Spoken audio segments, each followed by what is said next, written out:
Welcome everybody who has been in the queue, anxiously waiting the start of this session. My name is Greg, marketing lead here at Switch, and joining me to my right is David. He's also from Switch, who will be leading the presentation. But join us, grab a coffee, a tea, a water. We'll just get started in a minute, letting for people to funnel in. While you're waiting, there's a chat on the right-hand side. Use it. Use it now. Let us know where you're coming from. Hi, I'm Greg from Toronto from Switch. You can write that in the chat. If you have any questions that you're burning to get answered, drop them in now. And you can use the chat throughout the entire presentation. So we're going to leave lots of time for Q&A to go through all of your burning questions. But if you know you want something answered, put it in the chat. Great to see it. And so who's the first one to say hello?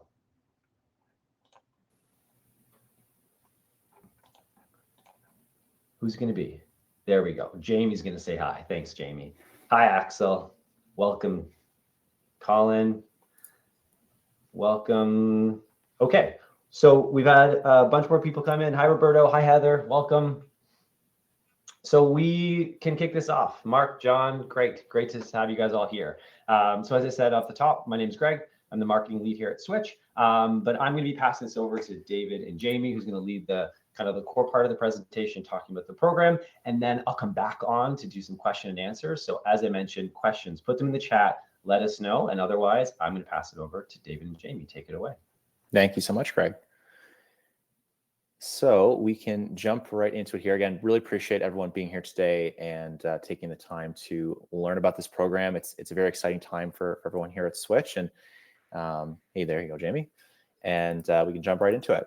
So Greg just had a bit of an intro there. We're going to talk about the funding program. What does it mean? What does it look like? What are some of the requirements, timing, some of those sort of burning questions that you might have? We'll talk a little bit about how Switch can help. It's a big program, a lot of questions. We've got some answers. We've got a lot of experience with this program and want to show you how we can help support your project and support with the funding.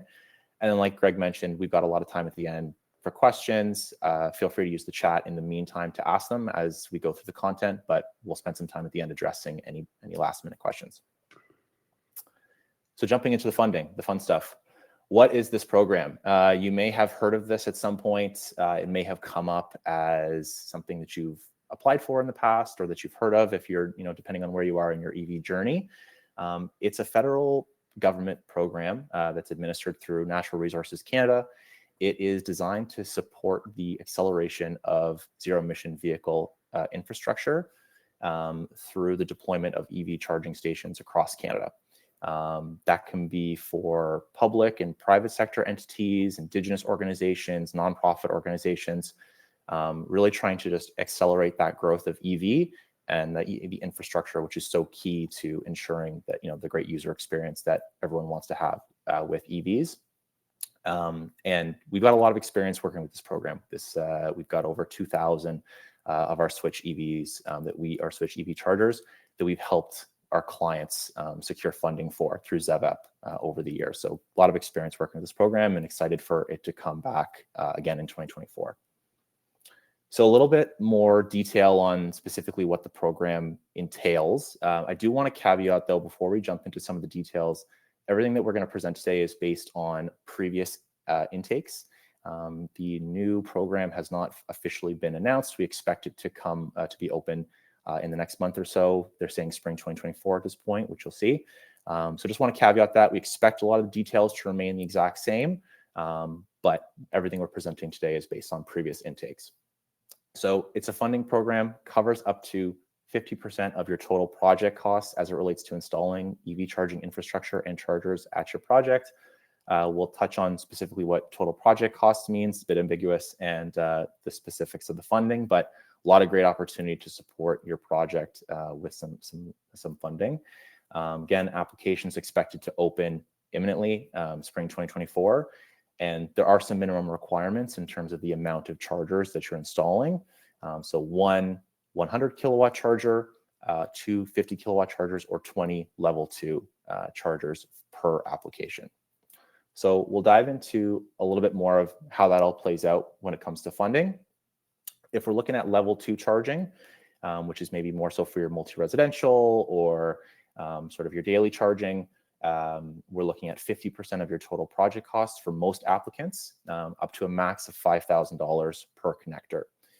For Indigenous businesses and communities, that number jumps to 75% of the total project costs for up to $7,500 per connector.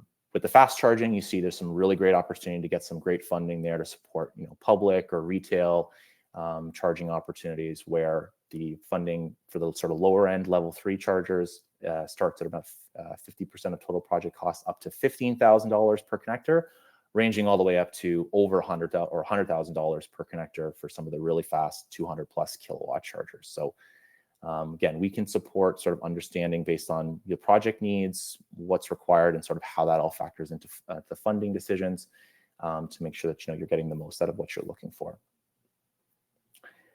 So again, what is total project cost? That's sort of an ambiguous term, and we want to sort of clarify what that exactly means. So what you can actually group into that total project cost includes things like the equipment. So you can see on the screen here, we've got charger, there's maybe accessories as well that are included. Those costs can be put to your total project costs.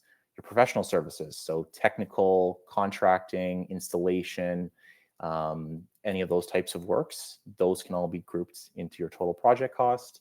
Permits, making sure that these are safe, ESA approved, so the permit costs, those are grouped in together. Your capital expenses, so the actual cost of upgrades for infrastructure, so new panels, transformers, wiring, conduit, any civil work, all of that can be grouped together to your total project cost, as well as environmental assessments to make sure it's feasible. This is not the full list, but this is the bulk of what we see. And again, we can sort of understand what costs are eligible and what aren't, but this is a good sort of starting point of what your total project costs might include. In terms of timing, again, this is subject to change, but based on previous funding intakes, this is the schedule that we have seen. The program is going to put out an RFP. They're going to request proposals from folks. We're expecting that announcement to take place in May for that application window to open. But again, they've said spring 2024 as their timeframe for now. There will be a deadline that they'll impose. Usually that's about 2-3 months beyond that application window opening. So again, based on that, looking like July, August timeframe. And then Natural Resources Canada and the government have communicated that they're looking at making decisions within 100 calendar days. From there, once decisions have been made, they've started to sort of allocate that funding. You will receive a conditional letter of approval, which states that you've been approved for this amount of funding, and there's some negotiation in terms of some of the final terms that NRCan and ZEVIP have with the applicant. So once that document's been signed, then you can actually start submitting costs. Now, one thing that's extremely important to understand about the ZEVIP program is it operates maybe a little bit differently than some other rebate programs or some other funding programs, where the work cannot begin and you cannot incur costs until you have signed that contribution agreement. So very important to understand that, maybe you'd like to get started right away, but you do have to wait until that contribution agreement is signed to start incurring costs to make sure they're eligible for funding. And from there, you get a very good amount of grace period to complete that project, 30 months. So in terms of budgeting, planning, there's some good window of time for you to actually complete that project, get it over the line, and submit those final costs to get reimbursed. So that's generally how the program looks and what we've experienced in the past. And then what's required to apply? What do you actually need to put forward to put this application in? There is an application form. SWTCH will support you with that sort of start to finish. We'll either author or co-author that on your behalf free of charge. We've got, again, a lot of experience with this. We've got a great team behind us to help sort of make sure that your application is as strong as possible. So give yourself the best chance possible to be approved, because it is a competitive program. There is a site access form that is also required. Essentially, that is just the property owner agreeing, understanding that this application has been put forward, and they are agreeing to allow EV charging stations to be installed at the property should the applicant be approved. And lastly, quotes. You need some tangible quotes to show NRCan that this is a real project. This is what it's looking like it's going to cost. And again, we can support you with gathering those quotes so that we're able to sort of complete that application and start to frame up that project for you. So we've got a few projects we wanted to highlight quickly here, a few things we're proud of that we were able to support through ZEVIP. Recently, we had some of our chargers installed at the Royal York Hotel in Toronto. We installed 5 of the level 2 chargers at their location for hotel guests and restaurants. We do a lot of work with some big hotel partners. And again, this is a really great example that we're very proud of. And also in a multi-unit residential setting. This condo down here again as well in Toronto, they ended up installing 57 chargers through the ZEVIP program. And we were able to really help them bring down that per unit cost for the residents so that it made it a very attractive offering, helped get some momentum within the building so that more and more folks came on board and got a charger installed in their parking spot. So again, a couple of really great examples of how this program, when you really get the power behind it, can have a great impact and really help set up that infrastructure. So want to pass the baton over to my colleague Jamie there, who's going to chat a little bit about how Switch can help you again through this process and just generally what our role is in the entire project. That's awesome. Thank you, David. Appreciate it. And just to start off the echo, just really want to thank everyone for taking the time. I know people are busy, but we do appreciate it. And just a reminder that there is a little bit of action in the chat there, but we do have the team here monitoring that. So if you've got a question, don't wait, throw it in there. And hopefully if it generates a little bit of discussion, that would be ideal to us. So at the end, we'll have time to speak live to anybody if they want us to drill down on answers and get deep into the material. So how can Switch help? Who is Switch? So let's jump into it. So Switch, we have a real basic mission here, is to solve the challenges that we have deploying EV charging infrastructure. So we concentrate on multi-unit residential, multi-unit commercial. We work in small businesses. We work with the hotels and the hospitality industry. We also work with municipalities. So we really cover most of the sectors in varying size. We have, great clients of ours that have several hundred buildings across North America. They have a fleet of units out there that we help them sort of manage the way they need to. And we do it through some flexibility in our offerings. It's not a pre-canned offering that says, hey, here's what we have. It's one that says, these are the various flexible solutions that you can use.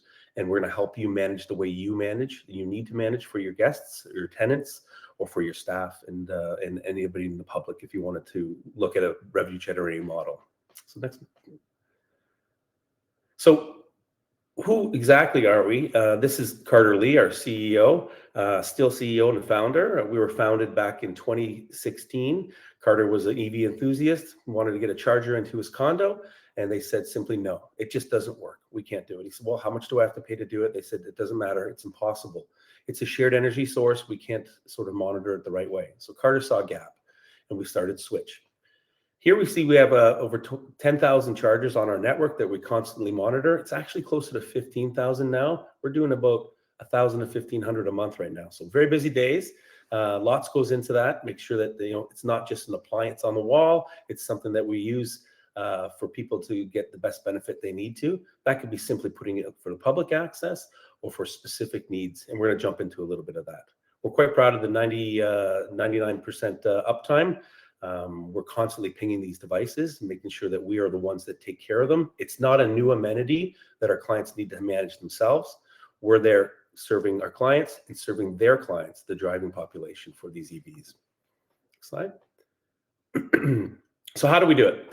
So there's 4 real fundamentals on how we do this. And the first one really is design. How do we get out there to find the appropriate need for a business owner? And we'll get out there, we'll do an assessment that includes their electricity and their infrastructure. But more importantly, we listen to what their particular needs are. How do we help them get the solution that they need? And then when we finally land on what they need, we get a quote out to them. And that quote will be often involving funds that are available through this NRCan project, the ZEVIP. And there's also other options for funding as well that we're quite close to. So we'd love to discuss with you how we can get that down to the best price point you can. And there's lots of questions. I know that a lot of business owners are sitting there saying, I'm thinking about electrification, but I'm worried about keeping the lights on and running my business. How do I get there? Is it going to make me money? Is it going to cost a lot? How do we get it done in a smart and appropriate way? And then after that point, we actually handle all the installation as well. So we have some trusted certified partners that we love, and they're a big part of our organization. We also have some flexibility that we could work with your trusted contractor as well, electricians or even civil engineers as well. So flexible in that manner. We'd love to dig into it and get that installation done all the way through to deployment and to commissioning of the chargers themselves and get them up and running. And lastly, so they're running now. What do we do?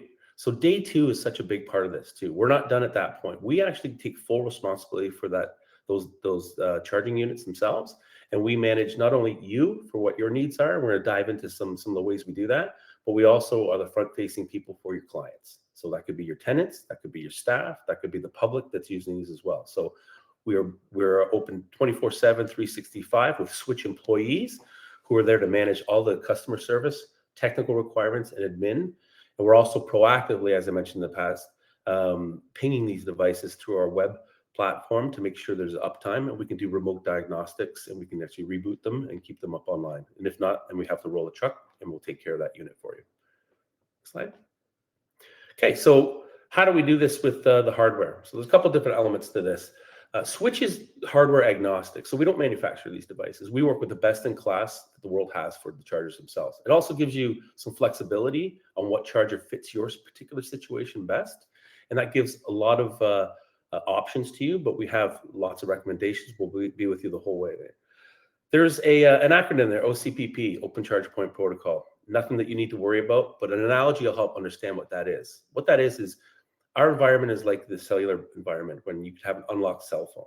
So we feel that we should be trusted based on our performance and supporting you, but you need to know that if we're not doing a great job and you wanted to go elsewhere for a carrier, you can feel free that you're not going to be stranded, not in a position where you have a stranded asset. That charger will work on another network. So we're not locking you in on that. So it gives some scalability and some future proof for your investment in these pieces of hardware.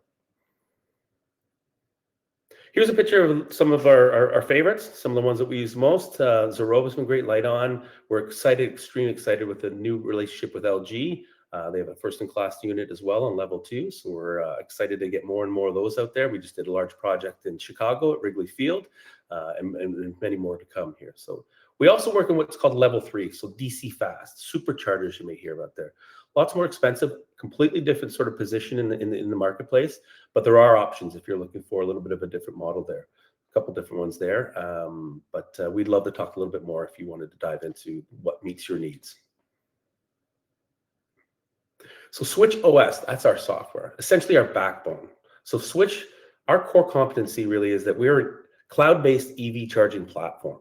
What does that mean? That means that you have access to your chargers. You can dive in, get customized reporting, see what your ESG goals are if you're hitting those. But more simply, you can see who's charging what and when and how long. So that information is all at your fingertips with the portal and the dashboard that we put in place here. So when I talk user policies, it's things like, can I set it so my staff charges for free? And what price point can I get for the public if they're using the charger itself? And you set those prices. We help guide you along with that, but this gives you that flexibility to build this solution yourselves with our support.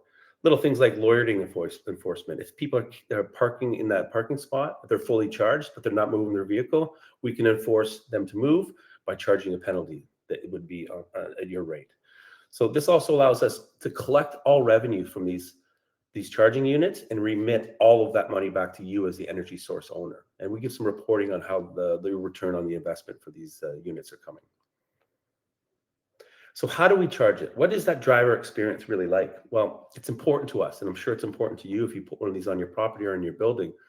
What's that driver experience? EV drivers are very savvy.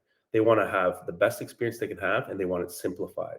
So we have 3 different ways that we actually collect the revenue or charge the EV drivers. We have our web app, which allows people to simply log in as a guest, not have to download an app, and then check out as a guest. All they need is an email address, and then they get their invoice for that.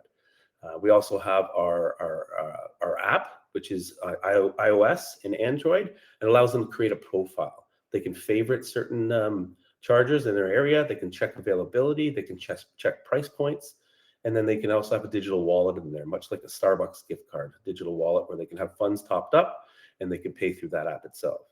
And lastly, the third way is through complimentary RFID cards. So if your team wanted to go that route, you can get an RFID card, simply tap the devices themselves, and that will manage the start the charging session and then clear through the transaction itself. So all about simplicity. We want to make sure that this is the easiest experience people can have. Next slide. So Switch Connect. So we talk about payments. How do we do that? Switch Connect, simply put, and we can dive in deeper if anyone's very interested in this piece.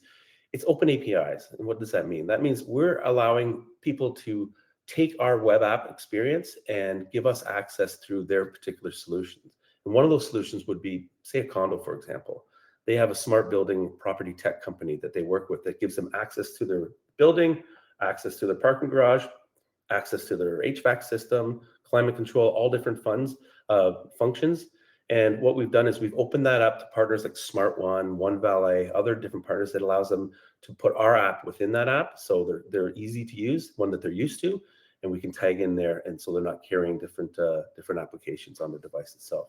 So more to come on that. We actually do some white labeling with people as well, larger organizations, small utilities. And we also work closely with the utilities themselves to do some sort of more comprehensive solutions that is helping the grid. So load management. So what does that mean? So it allows some flexibility to meet the needs of the users right here. So if you're putting in 1, 4, 8 chargers, when you have multiple, we allow them to do what's called power sharing. So if one unit, and the diagram shows there is charging, they'll get the full power. If a second, third, or fourth comes on, they can actually share and power share that power. So you don't have to do costly upgrades in infrastructure. It's just a function that is very unique to the units themselves. So switch control. We're not going to get too technical on this, but it's something that we're very, very proud of. Our software allows us to intelligently and dynamically control the load that these chargers are using within a building's infrastructure. So David's example there of Royal York, anybody that's from Toronto would understand that it's an older building. You know, it's about 90 years old. So with older infrastructure from an electrical standpoint, people often say, hey, my building's too old. I don't think we have the infrastructure in place for this. I'm going to have to pay a couple $100,000 to upgrade all of my panels, all my other infrastructure. Well, not with switch control. We can get up to 10 times more chargers. And how we do that simply is we're monitoring the load management that's capable with the current infrastructure. And we configure it such that if a constraint point comes in, so chargers in the parking garage and they're charging, and an event happens, like HVAC kicks in, the garage doors are opening up, electrical gates go on. We notify that immediately in real time, and we will throttle down the chargers themselves. So this allows us to sort of throttle them down for that temporary period, which is a constraint point on that particular infrastructure.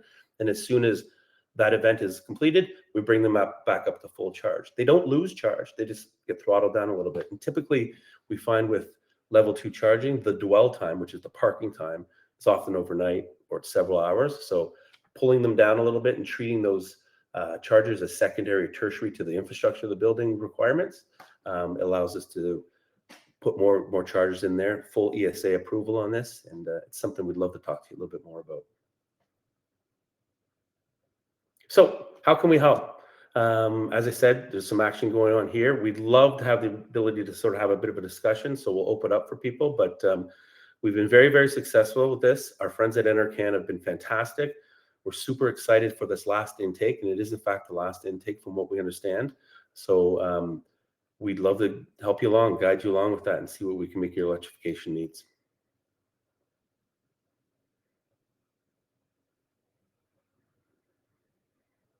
That was awesome, guys. Thanks, Jamie. Thanks, David. Yeah, I'm going to move quickly over to questions because I got a bunch. Thank you so much for those sharing it in the chat and those using the direct question feature that's sent to me. And so let's just start from the top. So I bucketed some of these questions. Let's first start with the application process. So someone asked around electrical engineer consulting fees. Is that required as part of ZEVIP to have somebody come and do an extra electrical assessment? Talk to me about how that fits with the application. David, you want to jump in that? And also Janelle and Mike, who are also here from Switch, feel free to come on the stage as well, who you guys have been noticing, have been messaging in the chat. Feel free to jump on stage to be able to answer some of these questions as well. Sorry, Greg, do you mind just repeating that one quick? Yeah, so the question is whether ZEVIP or another program, they usually require an analysis of your electrical infrastructure as part of the submission, which can often be, a couple $1,000s to potential more. Is it required as part of ZEVIP? I understand. No, it's not required. It's often that's a first point that we like to advise customers to seek out.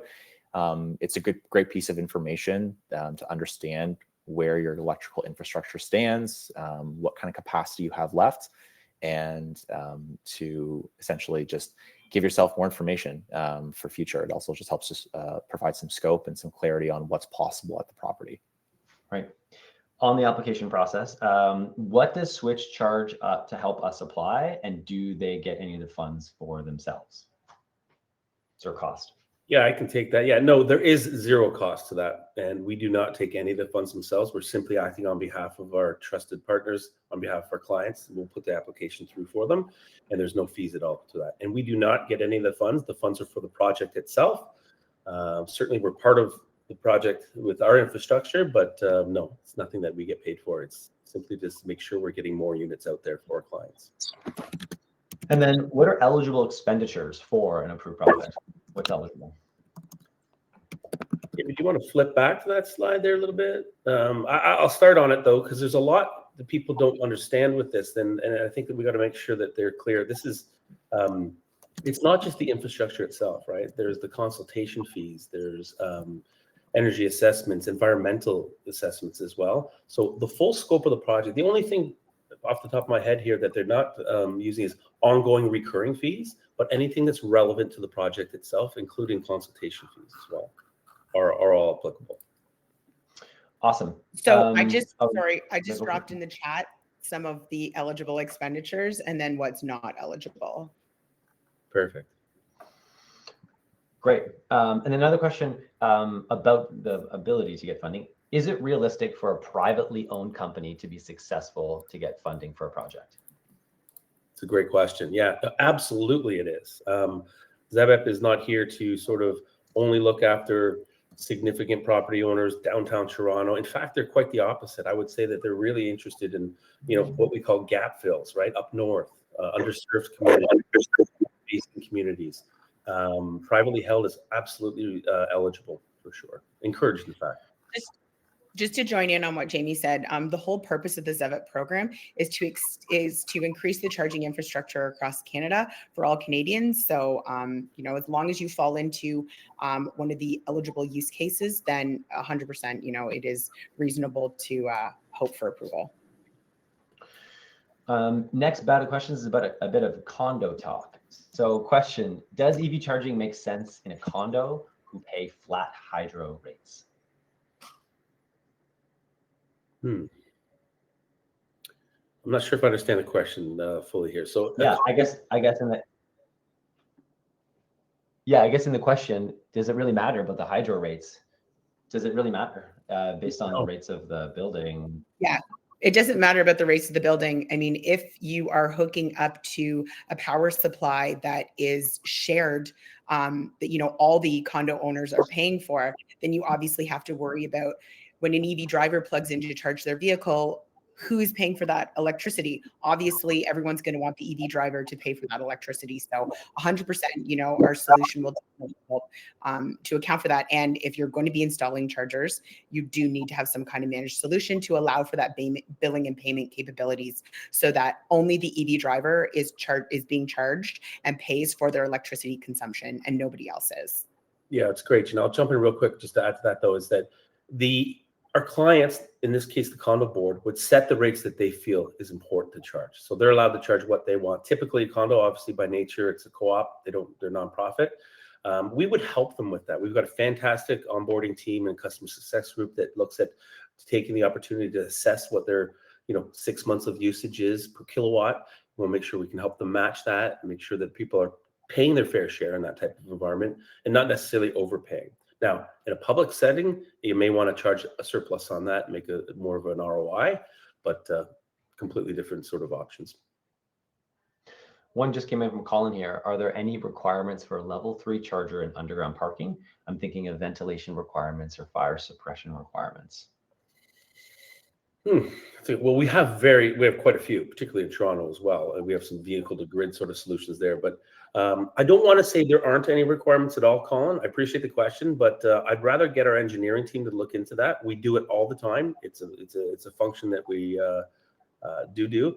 But I'd need to drill down just a little bit more on the level 3 in the indoor setting, just to be sure. You know what, Colin, are you able to just specify what kind of setting this is? Is it multi-unit residential, or is it like a commercial underground parking lot? Because that would actually help us as well. Just because typically there isn't really a need for a level 3 charger in a multi-unit residential setting. But if you can just give us a little bit more info, then we can get a tailored response for you. And then let's go to post application. So you apply. And then the question is, when are funding decisions announced?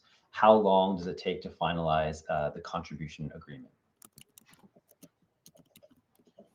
Yeah, so that one, NRCan has posted that they're planning to make decisions within 100 days of the application window closing. That's when an applicant would receive their conditional letter of approval. And then I believe it's roughly around 3 months, I think they budget for the sort of negotiation of that contribution agreement, final sign off on all the terms, and then sort of the ability to start moving forward with the project. Yeah, Right, and I'll just step in there as well, Greg, just to say that the intake process is a lot cleaner this time. Some people who've had experience applying to ZEVIP in the past have noted that these timelines often slip, but they've promised to be a little more timely in this iteration. So I would not expect endless negotiation. I expect to have everything wrapped up within by April 1st. Another question came in about owing any money if you get accepted and you don't use all the funding that you were approved for. What happens there? Yeah, it's a great question. No, you don't owe the money, but obviously they want that which was approved to be fully utilized. But for example, if you felt that you were going to be doing 28 chargers in your hotel, and then it turned out through the project and timelines and changes of things, you ended up using 25 of them only. That's okay. You can't get more than what you're originally approved for, but you can use the max of what you have or a little bit under if possible.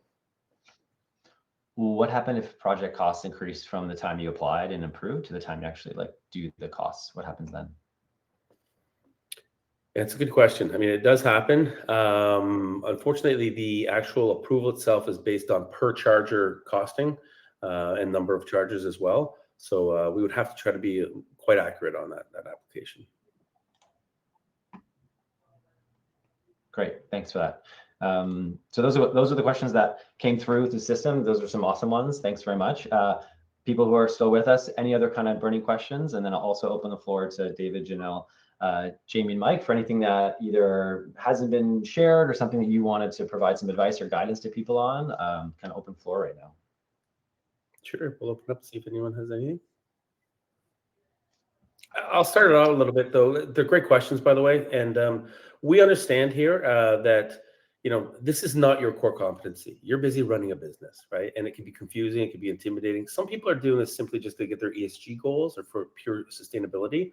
Others are maybe looking for profitability or just to actually accommodate an amenity for their tenants, their clients, their staff.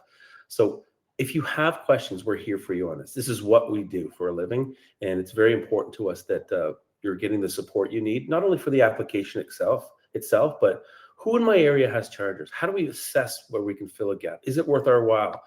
Often cases, the way we work with our clients is almost a crawl, walk, run scenario where, I want to put them in, but I don't know how many chargers to put in. Start off with 4. Then we can scale up. We typically sort of future-proof when we do an installation, that it's easy to get more chargers as it grows. We know that, the EV market is evolving, and what's needed now is going to be very different from what's needed in 2-3 years for sure. So we're here to help. Great. I just whipped up a quick poll for those who are still with us, just to get a sense as to hey, what is your plans for ZEVIP going forward once it opens? Shortly. Are you interested? Are you definitely applying, looking for more information? Yeah, just helpful to get a sense. For those who still are with us and have questions, feel free to keep using the chat. Anything else, guys? David, Janelle, Mike, Jamie, we will be following up with all of you after this webinar with an email that has the video of this recording for those who maybe joined later or want to go back to any of this as a resource. So we'll send you an email with that. And if you have any questions or want to be in touch or have a conversation about how this program and charging can work for your property, feel free to reach in touch with any of us, reply back to that email, and we'd be more than happy to find some time. So otherwise, yes, thanks so much for joining us and taking time on this great Friday. Have a fantastic weekend. And otherwise, yeah, have a great day. Goodbye, everybody. Thanks, everyone.